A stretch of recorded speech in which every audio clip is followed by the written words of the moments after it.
इंसान में यदि कुछ करने का जज्बा हो तो वैसे सब कुछ हासिल कर सकता है, पहाड़ों में भी रास्ता बना सकता है। ये कहानी चरितार्थ होती है जनपद हापुड़ के तीर्थ नगरी गढ़मुक्तेश्वर के विवेक गर्ग ने, जिसने यूपीएससी परीक्षा को क्रैक किया है और 114वीं रैंक हासिल की है। हम मौजूद हैं भाई उन्हीं के घर पर। और सबसे पहले तो विवेक जी, आपको बहुत बहुत हार्दिक शुभकामनाएं। आपका बहुत बहुत धन्यवाद। और जो आपकी ये जर्नी रही है, इस जर्नी के बारे में आप थोड़ा सा हमें डिटेल से बताएंगे, क्या कहेंगे आप?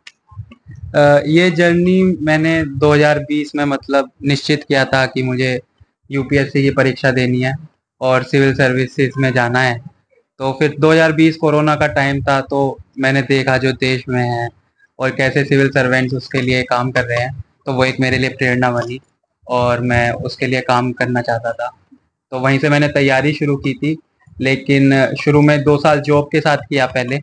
फिर जब 2 बार प्री नहीं निकला तो मैंने सोचा कि अब जॉब को छोड़ देना चाहिए और इसी पर फोकस करना चाहिए। तो तीसरे अटेम्प्ट में मुझे 114 रैंक प्राप्त हुई। तो 2 बार अटेम्प्ट पर रहे, कुछ निराशाजनक भी लगा होगा कि भी बड़ी हिम्मत का दौर था उसमें, आपको लगा होगा कि कैसे होगा, भी 2 बार नहीं हो पाया तो तीसरी बार में हिम्मत की आपने? ये तो मतलब सभी को लगता है, पहला अटेम्प्ट नहीं हुआ तो लगा कि ठीक है अभी नॉलेज गैप है तो उसे भर लेंगे। तो काफी मेहनत की फिर दूसरे अटेम्प्ट के लिए। जब दूसरे में प्री नहीं हुआ तो वो थोड़ा सेटबैक था काफी ज्यादा। तो लेकिन मेरे जो दोस्त थे उन्होंने मुझे काफी ज्यादा पुश किया कि नहीं एक और दे हो जाएगा।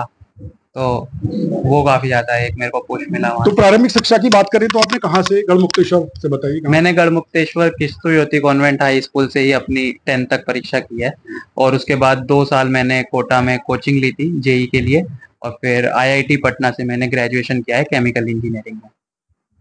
तो आईपीएस को ही क्यों चुना, थोड़ा मैं जानना चाहता हूँ। क्या कोई फैमिली बैकग्राउंड भी आईपीएस का ले रहा है, पुलिस में? नहीं, फैमिली बैकग्राउंड ऐसा कुछ नहीं रहा है, सब बिजनेस में ही रहे हैं शुरू से।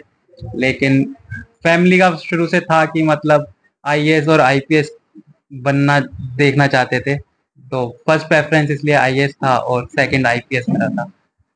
तो जो लोग आपसे और जो विद्यार्थी हैं जो आपसे इंस्पायर हैं, आप उनको क्या संदेश देना चाहेंगे, क्या कहेंगे आप? जो संदेश यही है कि जब एक लक्ष्य को मतलब आप तय कर लेते हैं तो बीच में ऑब्स्टेकल्स तो आते ही रहेंगे, तो निराश नहीं होना है, मतलब करते रहना है जब तक भी आप, और सीखने को मिलता है। मतलब आप फाइनल लिस्ट में नहीं भी आते हो तो आपको सीखने को तो बहुत कुछ मिलता है। तो ये विवेक गर्ग जी थे जिनसे हमने आपको बताया, जानकारी प्राप्त कराई कि इनका अपना अनुभव इन्होंने कैसे किया। तो एक बड़ी बात है गढ़मुक्तेश्वर के लिए। और मेरी अगर नॉलेज की बात है करूं तो ये पहले ऐसे छात्र हैं जिन्होंने जो डायरेक्ट आईपीएस बने हैं। परिवार में हर्षोल्लास का है, पिताजी भी, भाई भी, सभी लोग बड़े खुशियां मना रहे हैं और बड़ी खुशी की भी बात है। तो सबको इन बारंबार बधाई देने वालों का भी तांता लगा हुआ है। कैमरा पर्सन अभिजीत सिंह के साथ मुकेश शर्मा, हापुड़ हलचल।